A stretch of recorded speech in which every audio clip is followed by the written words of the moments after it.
The following is a Hoop Ball presentation.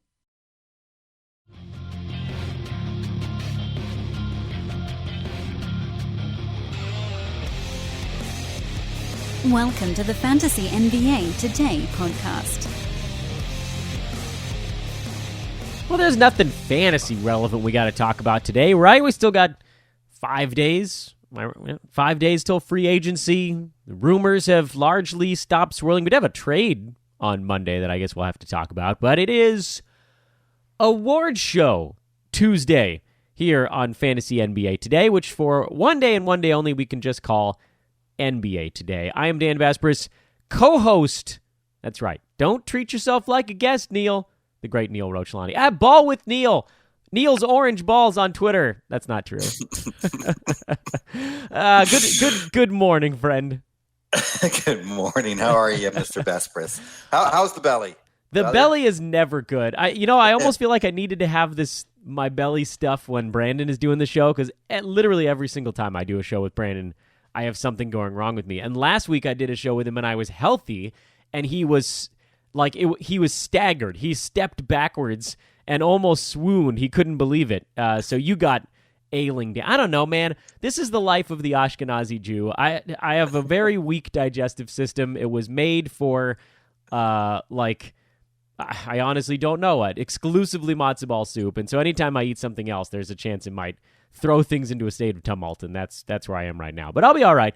I'll muscle my way through. How are you? Are you, everything, you digesting food properly over there? I think so. But you can relate to a lot of NBA players. Anthony Davis, yeah, that's right. Yes, Anthony Davis and Paul Pierce. And now don't compare me to Paul Pierce, because I will have everyone know that when I'm about to soil myself, I walk to the bathroom like a man. I walk to the bathroom like a man with my hand jammed between my legs to make sure nothing goes wrong. I hope everybody listening to the show actually saw the thing that you're talking about. Do you want to tell them what Paul Pierce admitted to on TV? I did not actually see the admittance, but obviously it was all over the news. NBA it was nonsense sweet. News, which is Paul Pierce in game 6 or game 7, I don't even know, against your beloved Lakers. The wheelchair game. Everybody knows it as the wheelchair game. Yes, he left on a wheelchair from the court. Everyone thought it was obviously some serious body injury, and it was just that he pooped himself. Yep, pooped himself right there on the court. Didn't want anybody to see the stain on the back of his green trousers. So they wheeled him off the court. And I hope that they sanitized that wheelchair. That's all. I loved it, too, because for so many years, Laker fans, myself included, have been ragging on Paul Pierce as just like the premier clown for that, because he clearly wasn't hurt. We just didn't know why. We didn't know what was going on. And then the fact that he admitted it, that actually earns him a lot of points in my book. I hate a lot of things that Paul Pierce has done because he was a Celtic for so long. I also think he's one of the worst analysts on TV. He literally gets every single thing wrong. But copping to the fact that he was full of it during that ball game was a real man move in my estimation. So kudos to you, Paul Pierce. You still should have just gotten up and walked your ass to the locker room like a man. Clench, power that sphincter all the way through. So we've got award show day, but let's do the trade real quick. I think we can knock this one out in reasonable fashion. I mean, obviously, if we have some thoughts to give on it. The very small, it's a smedium. It was a smedium-sized trade on Monday. Kent Bazemore was sent to the Portland Trail Blazers in exchange for Evan Turner in a very odd... This never happens, Neil. Just a classic 1-for-1 of two expiring contracts that were within $600,000 of one another. Two overpaid wings. And it seems like both teams got the guy that they prefer having. It made a lot of sense. Yeah, like you said, it's kind of weird. Usually you get some sort of salary dump or picks or something for a trade. This was not that at all. I don't think either team's really going to change. Like, it doesn't really move the needle on either team for me, nor on any sort of fantasy value. Do you see anything from this? Well, the only thing that I like is that now you get Bazemore off of a team that was sitting him down the stretch. Because for the first 2.5 months last year, before he had that brutal ankle sprain that kept him out for like 7 weeks, He was rocking. He was awesome in October, November, and most of December, or half of December, I think. Top 75 clip in 9-cat. He was going buck wild in defensive stats, lots of steals, some blocks, some threes. Percentages are never his key, but he was kind of hanging in there. And now he goes to a Portland team that is without Yusuf Nurkic for probably the entire year. Al-Farouq Aminu off the books. I don't know if he's going to be back. So it opens up a lot of minutes. I know that's not necessarily Baze's position, but it feels to me like they're going to have to slide someone like a Mo Harkless up to play the 4, and that basically means that there's no one around to play the 3, because they're not bringing Rodney Hood back. I don't think they are, at least. So you might see Bazemore as the starting 3 and playing 28, 30 minutes a game on this team. I think he could very easily be a top 100 fantasy guy in 9-cat this coming year. Oh, that's really interesting. I don't see that at all. I don't see him playing more than 26 minutes. So who's going to play, though? Who's their other wing? I don't know. Well, obviously we have some offseason to go through, so we'll see who else is going to be out there in Portland. I know they don't have a lot of cash, but I just don't see Bazemore having like a top 4 role in that team. Well, how many minutes did Evan Turner play? This is something I probably should have looked at before I started the record button on this podcast. This is something I should have looked at before we started. Good podcasting, friends. Yeah, nice work by the two of us. What was Evan Turner at last year? He was in the 20s, I'm looking him up right now. He was at 22 minutes. Okay, I could see Baze going higher than that. How many minutes? I agree with you there, yes. What was Al-Farouq Aminu at last year? He was near 30, right? Aminu. He was like at 29. 28. That's a lot. No, I agree. I don't think Bazemore is good enough to play high 20s. I mean, like close to 30. And I don't think without that volume he gets there fantasy-wise. You're absolutely right.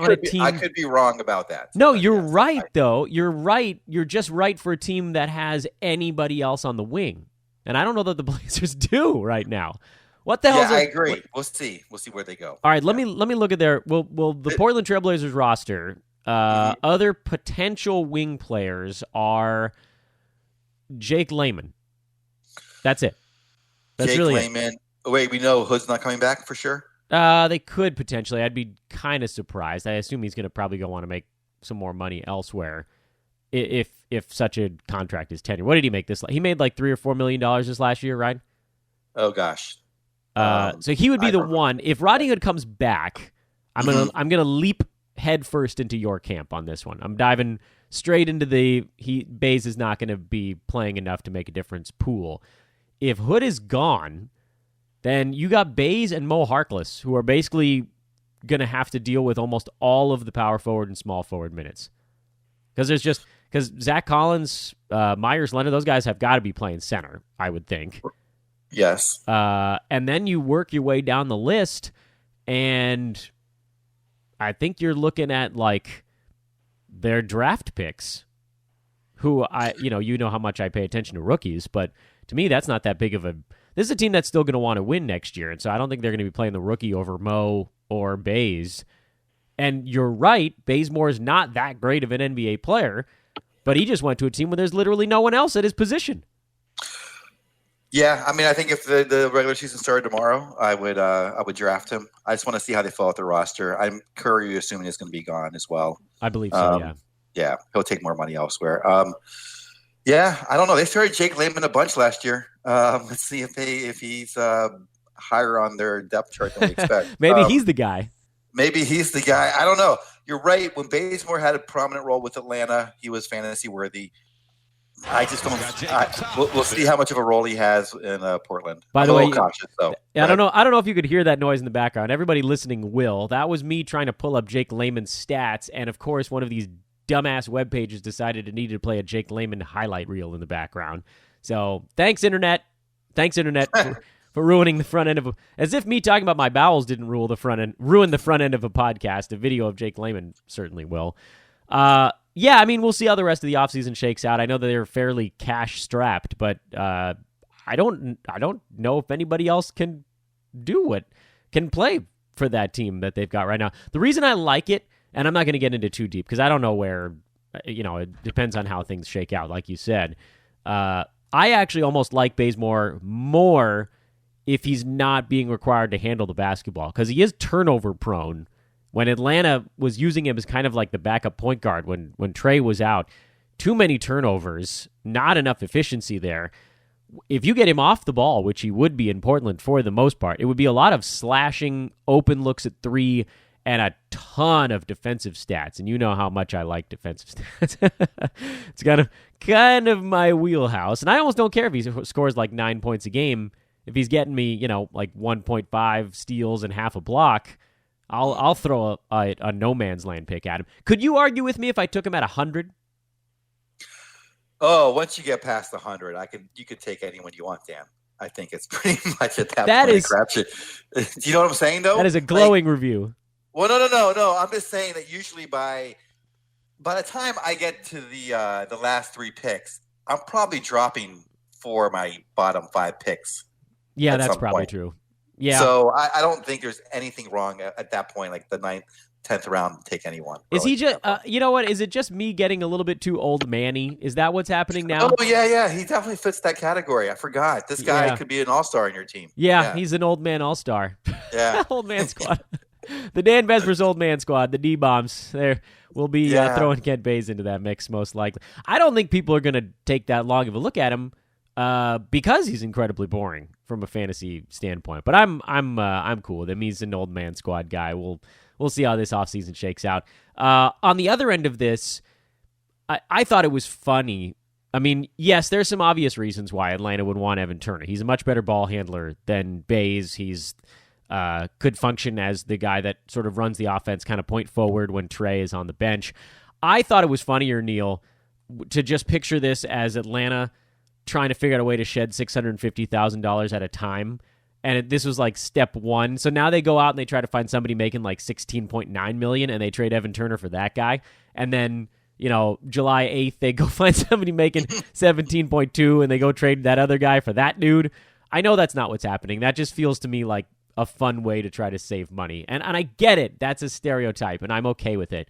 From a fantasy standpoint, though, Neil, is there anything on the Atlanta side of this? Oh, I don't think so. Evan Turner hasn't been fantasy relevant for a long time. Do you think he's going to make?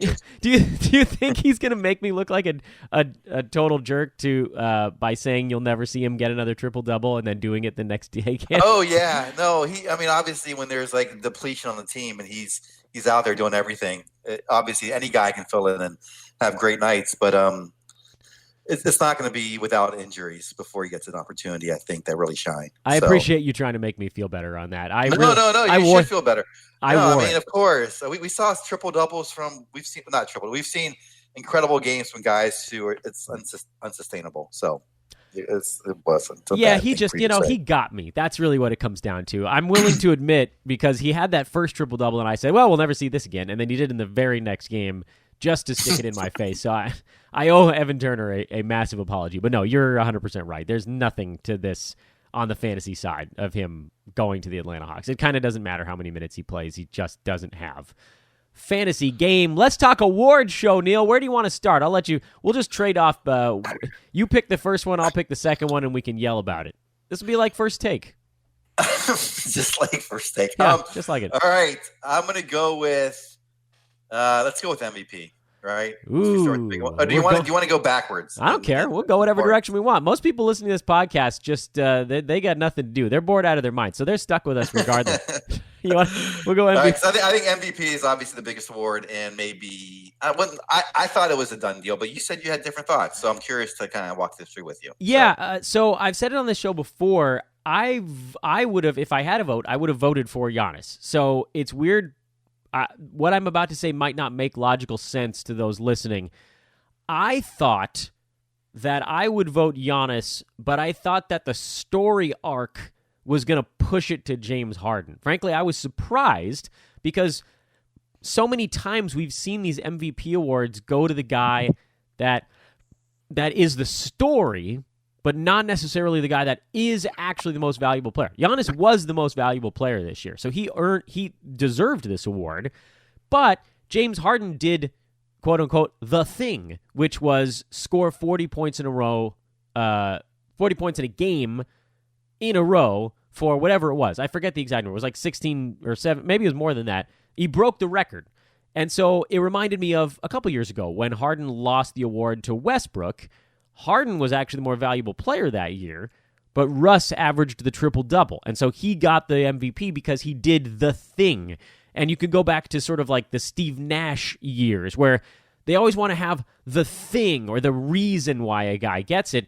And this year, the reason was really just Giannis was the most important player in the league, and it surprised me. So I don't think the vote was wrong. I think they got it right. I was just surprised they got it right. Does that make sense?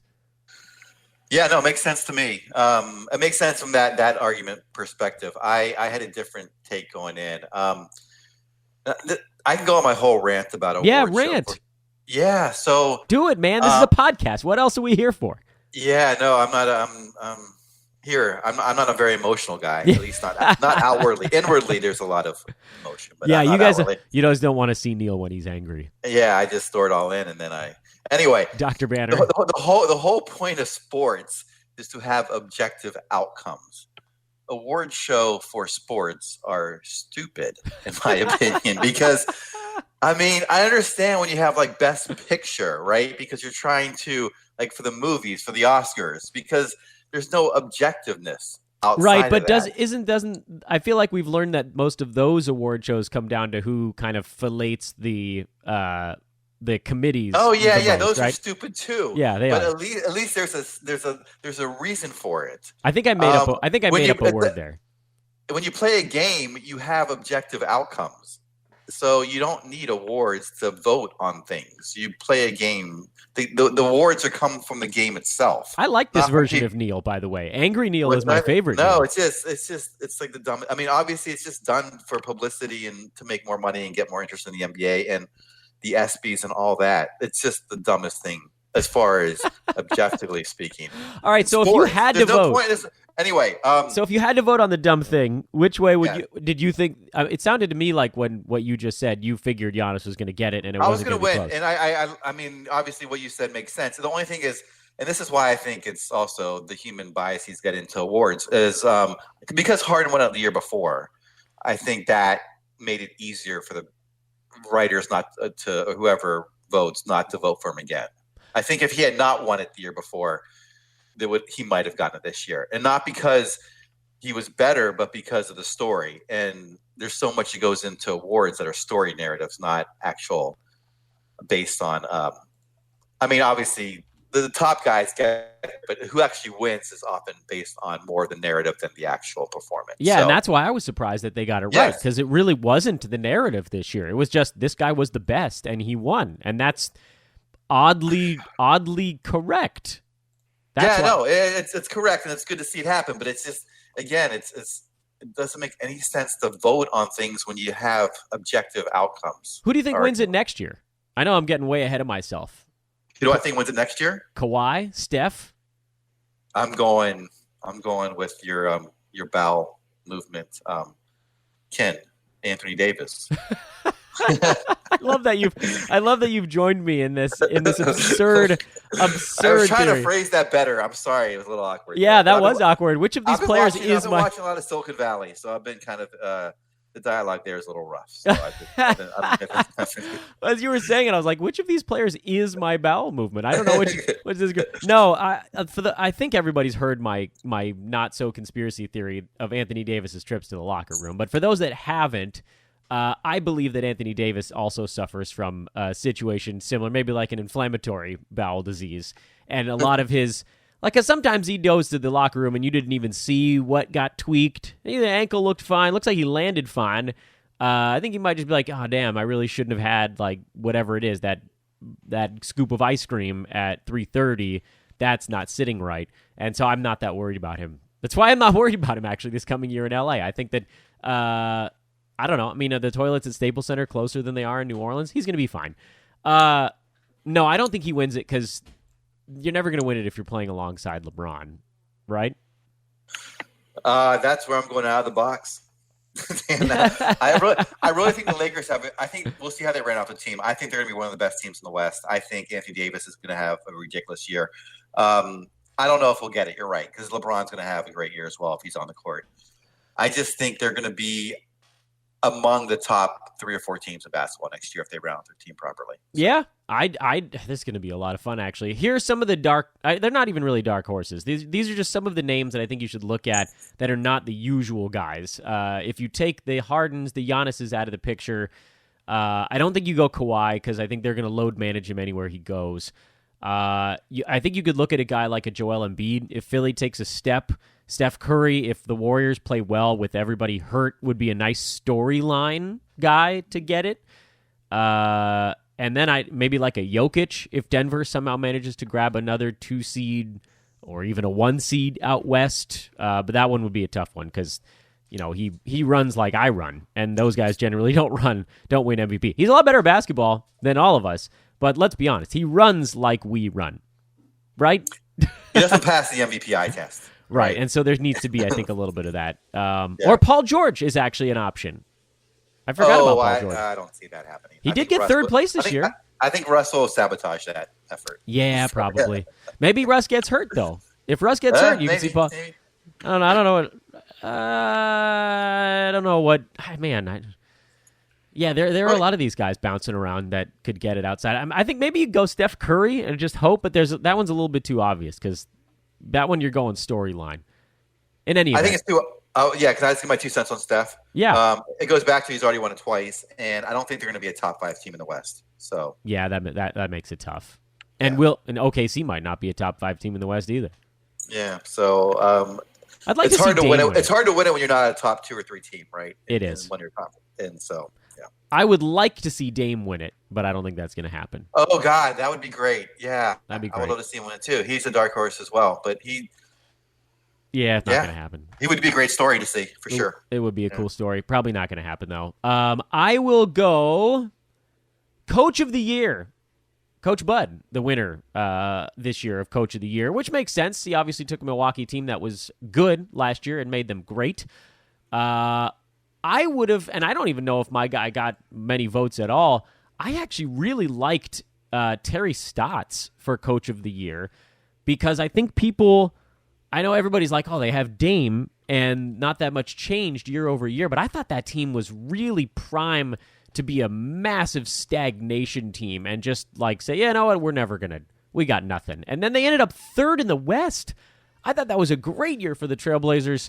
I don't have any real argument with Coach Bud winning. Milwaukee had the best record in the league. They won 60 games this year, but last year I would have voted for Nate McMillan. This year I would have voted for Terry Stotts. I like going against the grain a little bit on this one. Yeah, I think he's very worthy. Bud, I thought, was the obvious winner, and I think he's probably the most deserving. I think if I had to go with another one, I would have gone with Doc Rivers. Also a good choice. Michael Malone, also a decent choice. Yeah, I mean, it's hard to get Coach of the Year when you're 8th seed, but for what he did on that team, I think it was the most impressive coaching job of all the teams. If Patrick Beverley goes somewhere else and they don't get Kawhi Leonard, I would hard bet the Clippers under for season win totals. Oh, because of Beverly going somewhere else, you said? Yeah, I think he was the engine for that team. When they lost all their legit talent, they were still decent. I mean, they had some decent guys on that team. I shouldn't knock the Clippers too hard, but they didn't have any of the real guns towards the end of the year. They had Tobias Harris got traded.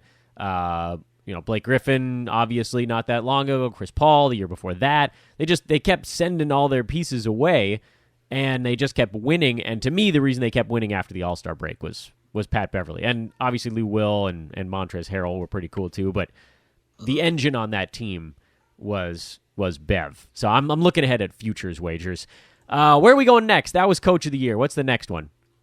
I was just going to mention, honorable mention is the, I don't even know his name, so this is bad, but the coach of Brooklyn, whose name is escaping right now. Did a very good job as well. Yeah, I keep wanting to call him the Jazz coach because we talked last week about how they both look like they need more rest. It's Kenny Atkinson. Kenny Atkinson, thank you very much. Sure. Yeah, he deserves some credit. Absolutely, he deserves some credit. They had a very good year, 42-40, which was well over. That was one of the ones that I was hoping would sneak up that way. The Nets are. That was well over. That was. Yeah. Weren't they in the 20s, high 20s? I think it was like 31, maybe. Okay. 31, 32. Right. Yeah. I don't have it in front of me right now. Yeah, honorable mention for sure to the great Kenny Atkinson. We have 5 remaining awards, Neil. Where do you want to go? Rookie of the Year, Most Improved, Sixth Man, Defensive, or Executive of the Year? Rookie of the year. Well, that was a tap-in, wasn't it? It was. I didn't think this was close. No. But I didn't think it should have been close. I know people – I don't know if it got close because people love, like conflict creates attention. So if the media created that, just to try to – not the media, but you know what I mean. People on like First Take talked about it. Just to try I don't know what you're talking about. Neil. This is First Take right now. What they're currently listening to, this podcast. This is sure.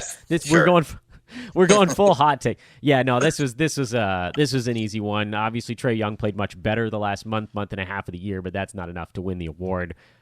Start to finish, it was Luka. That was a gimme. The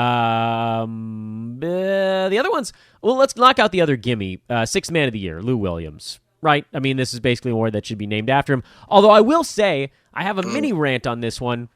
Isn't it about time that he was a starter? I know he loves coming off the bench, but if you're clearly better than the third or fourth option on almost every team in the NBA, then you're not really the sixth man anymore, right? He was better than Shai Gilgeous-Alexander, and he's a better basketball player, offensively at least, than a Pat Beverly.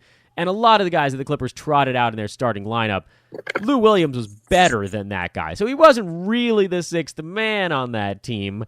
I get it, but shouldn't we give this to a guy that is actually a dude coming off the bench that shouldn't necessarily be in the starting rotation? Yeah, I totally agree with you so this is what I wanted to ask you because you may know basketball history more than me because nowadays there's a talk about let's let a guy lead the second unit who is not the sixth best player, right? He's a guy who can score and lead an offense, but he's maybe the third or fourth best player. And this happens on more than one team. So is this how new do you think this is? That's a really good question, actually. These years does tend to it go back decades, or has this just been more of the last decade? I feel like I honestly don't know. Don't know. Yeah, that's a fantastic question and not one that I can answer because, for one, I'm only 36, so there's some of this. You're an NBA god historian. Yeah, I know. In NBA years, I'm 62. Well, a lot of this stuff happened when I was quite young. I don't think I was paying attention to, what's but his nuts, Rodney, whoever. The Lakers, when they had their run, they never had a sixth man, right? Back in Magic days, stuff like that. I think they did.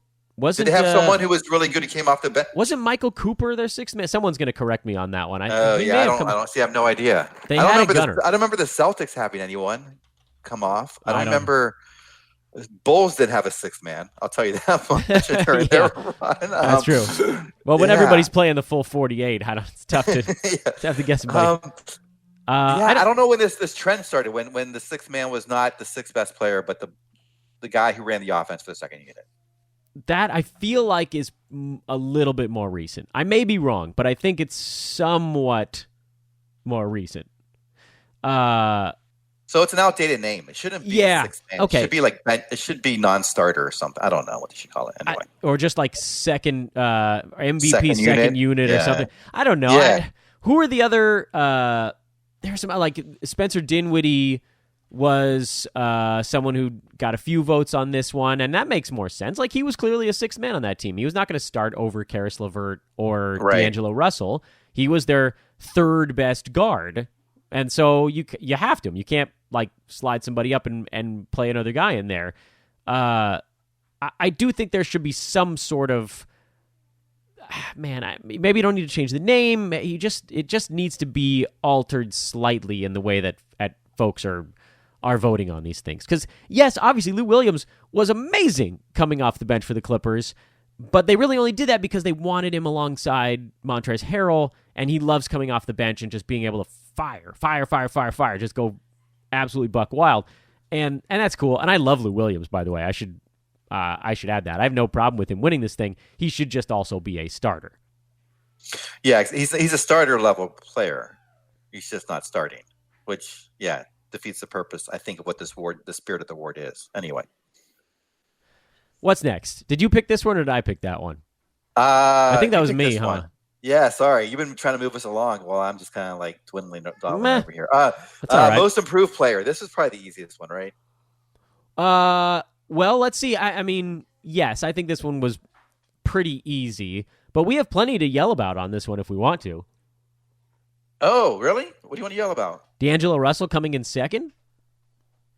Oh, yeah. Like the Fox and Russell shouldn't even be on this nomination list. It's ridiculous. There was sort of like an artificial depression with some of these guys. But I mean, Pascal was the clear winner on this one. I mean, the spirit of this award is also someone you don't expect to be great who becomes great, I think. But maybe I'm wrong about that. I'm okay even with putting guys that have high expectations in who make that massive leap. And Fox made a pretty good leap.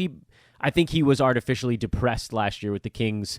I think the Kings were cleverly tanking last season. I don't know if everybody's bought onto that one with me yet. I think there was this feeling as Kings fans and people that watch the Kings are like, this is just our normal level of dysfunction.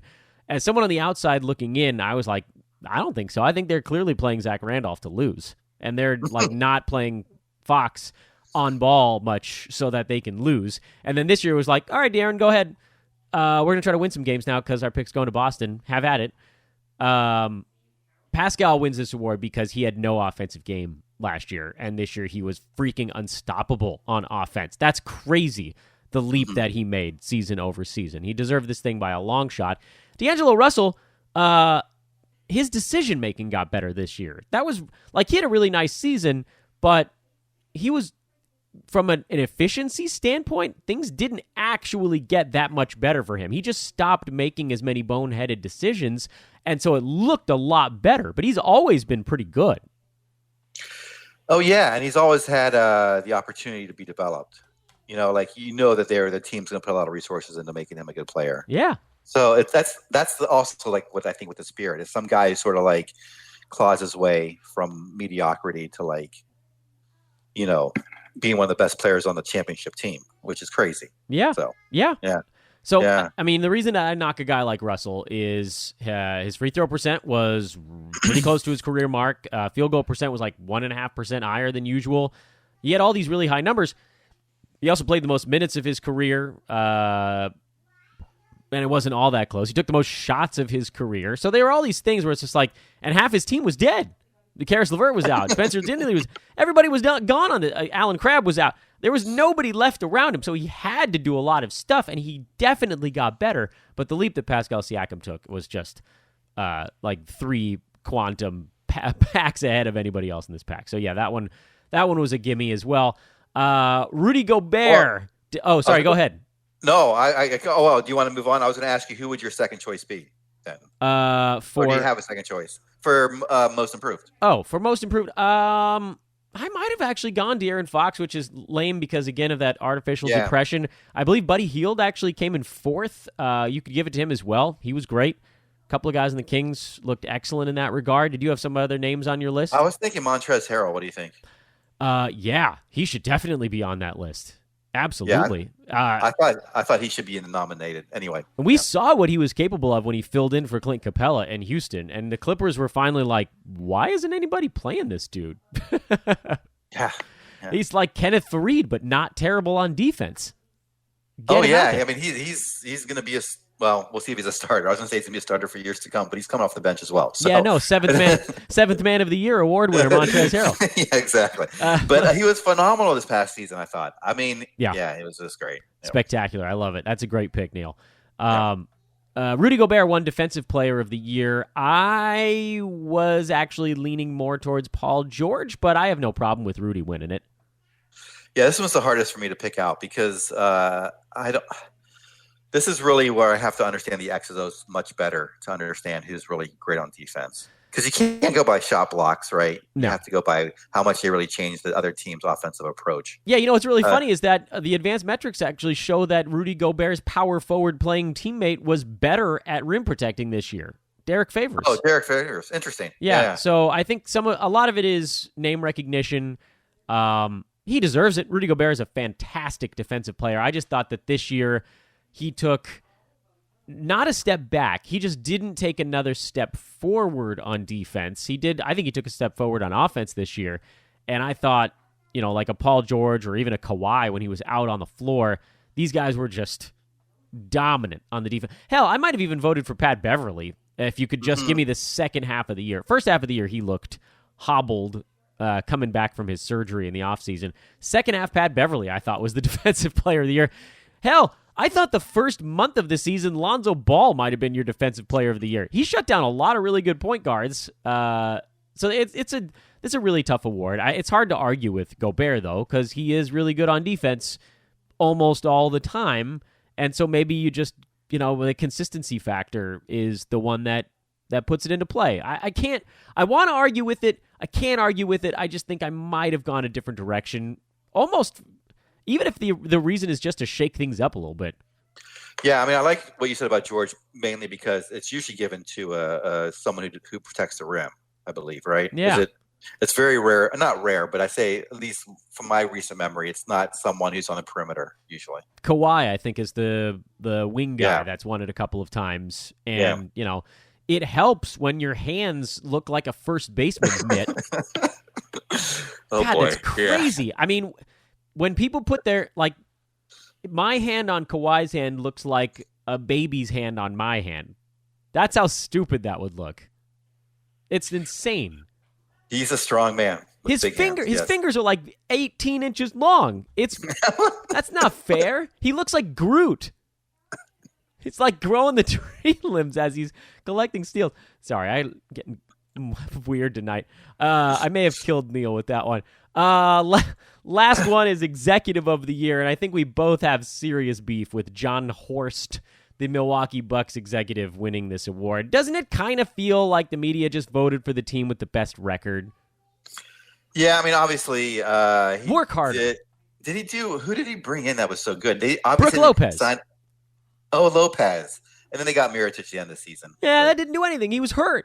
They got George Hill. Well, I mean, he was garbage. If he wasn't hurt, he might have been a little more effective. But I mean, come on. This is to me a lazy vote from people who worked very hard on their other votes, I hope. This is a lazy vote. This is Masai Ujiri's trophy. Not that he cares. He won the actual NBA title, so, a watch or whatever the executive of the year gets probably didn't mean that much to him. But come on. The dude traded for Kawhi Leonard and basically didn't give up any picks. He got Kawhi Leonard and Danny Green, and then they went out and won a champ. And I know you're not allowed to put the playoffs in this thing, but the dude got Kawhi Leonard without mortgaging the future of his team. Yeah, I know, it's amazing. What about, I was thinking it should go to Golden State. They had a pretty serious lineup until they ever got hurt. I think, did they win it? They might have gotten it, Bob Myers, right? I think he might have won it a couple years back when they brought in KD. Okay. I feel like that was the one where it was just like, all right, you just, you get this one because you figured out what year the salary cap was going to spike, and you built your team to bring in the most expensive player on the free agent market. Yeah. Well done, good sir. Golf clap for you, Mr. Myers. I don't actually know if he won it that year. But this one, Ujiri was fourth in voting in this Interesting. one. Who was second? Tim Connolly of the Denver Nuggets, and I've already forgotten who was third. I only wrote down the top two. Another strong case made by me here on this one. Why, like the Nuggets? Did they do anything in the offseason? That's what I'm saying. They don't look at their roster. I don't see anything that was interesting. Was it the draft picks? Was it guys like Monty Morris and Malik Beasley or whatever they did on that front? But like, still, they weren't that important. No, they weren't. Yeah, they were. I don't understand that either. I guess because they had this. I guess it's a lazy pick for having a good season. Yep, lazy pick. Get it together, guys. If you're gonna give the award out, at least put some thought into it. This was an easy one. How is this not Ujiri? Not only that, and as I was reading through Twitter, it comes back into my head. One of maybe the best point of all with him. Forget the Kawhi Leonard trade. He fired the coach of the year to bring in basically a journeyman coach who'd been at like every level everywhere. I think Nick Nurse has coached in like 62 different countries. And Masai was like, here, take these pieces and make them fit. And he won a freaking title. Like listen, I went on this podcast last year and I yelled about how I didn't think Dwayne Casey deserved the Coach of the Year award. I thought that was like a posthumous award the other coaches gave him. Because he backed into a very good Raptors record after kind of holding them back for a while. Ujiri's the man. the stones on that dude. Come on. I'm taking this award away. If John Horst finds it missing from his office at the whatever they play now, it's not the Bradley Center anymore. It's because I took it and I hand delivered it to Toronto. This is not that anybody cares about this award besides apparently me, but this is that's a terrible pick. But they also, I guess the executive hired Bud, so maybe that's part of it. Yeah, this is, it's a very common thing in our universe right now to set the bar really low and then leap over it. Like, you make the problem and then you solve the problem and you get credit for solving the problem. He also hired, I don't know if he hired Jason Kidd, but Jason Kidd was the executive of all things in Milwaukee before all of this happened. So, like, you could have put almost anybody in that spot and it would have worked out better than it was. Yeah. Anyway, whatever. Now you got me worried about my Davis pick since Kidd is now in Los Angeles. Oh, it's fine. They brought him in to work with who the hell knows what. I don't know. I have no idea what the plan is. Yeah, we'll see how much impact he has negatively because it's usually not positive where he goes. I will say the Lakers are doing a good job with their other stuff. They're bringing in people with experience. They're trying to hire away that defensive guru in Golden State. May or may not happen, but at least they're finally kind of thinking outside the box a little bit. I am probably, Neil, needlessly worked up about these awards, but we have nothing between the draft and free agency, so what the hell else am I going to do? Yeah, like I said, I think these are ridiculous. They are stupid.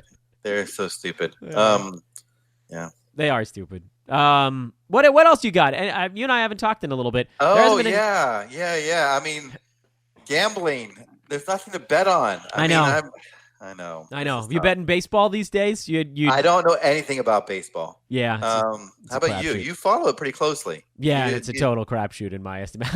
That's what I hear from the experts. It's a crapshoot. It's rough. You get into all the really deep specifics. I think the key to betting baseball is trying to figure out situations where a good team is not particularly great against an opposing starter, or there's like this weird matchup, like Kike Hernandez, and like I watch the Dodgers obviously because I grew up on Vin Scully. So like they have a utility infielder named Kike Hernandez, and some people listening to the show probably know who that is, who's batting like .210 on the year, but just throttles Madison Bumgarner. And this is the way it's been for multiple seasons. And so you could always sort of bank on him running into one in that matchup. And if the Dodgers were ever an underdog, which they never are, these are those like weird little things that you'd look for. But they're always like a minus 250 favorite, so the hell with it, in the words of the great Bob Uecker. No, I just watch baseball. It's fun for me to throw it on in the background while I'm doing other stuff. Yeah. Do we want to talk about any predictions for the free agency? Free agency. Do you want to do anything on that or no? There's nothing that's really come out over the last little bit. We're in a lull. It's been very silent. Yeah, we're in a lull right now. The calm before the storm. But fear not, a live show here at Hoop Ball will be taking place on Sunday, 1/2 hour before the start of the moratorium period. So Sunday at 2:30 p.m., we're going to fire it up at Hoop Ball, and we'll let that sucker roll until the rumors, or the actual contracts, I guess, at that point, or the agreed-upon deals. Nobody's signing anything until a few days later. But as long as the agreed-upon deals are rolling in on Twitter, we'll keep the show going. We're going to talk fantasy. That's, again, starting at 2:30 p.m. on Sunday. Neil, can I pay you enough to hop on that bad boy? Oh, I would absolutely love to be on that bad boy. That's what I'm talking about. Wait, 2:30 Pacific time, yeah. Sorry, I operate on left coast time.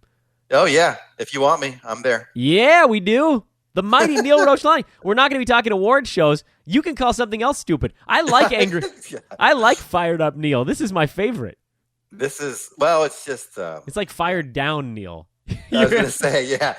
It's more like the Eeyore type version than it is anything else. Yeah. Award show. Yeah, exactly. Not that anybody cares.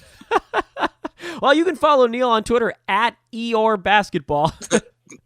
At Ball with Neil. That's the actual one. I'm going to keep giving out the wrong ones because I'm having fun with it. I'm at Dan Besbris. This was Fantasy NBA Today, a goofy award show edition. Tomorrow, Brandon Marcus will make fun of me for having weak intestinal system. And we'll talk probably, I don't know, something maybe will happen over the next 24 hours.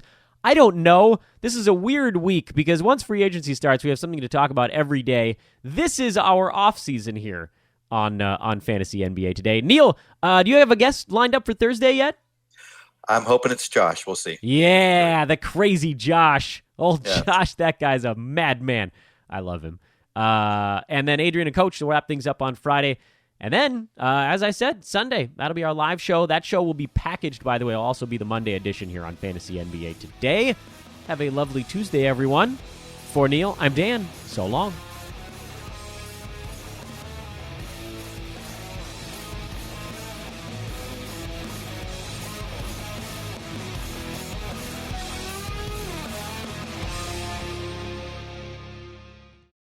This has been a Hoop Ball presentation.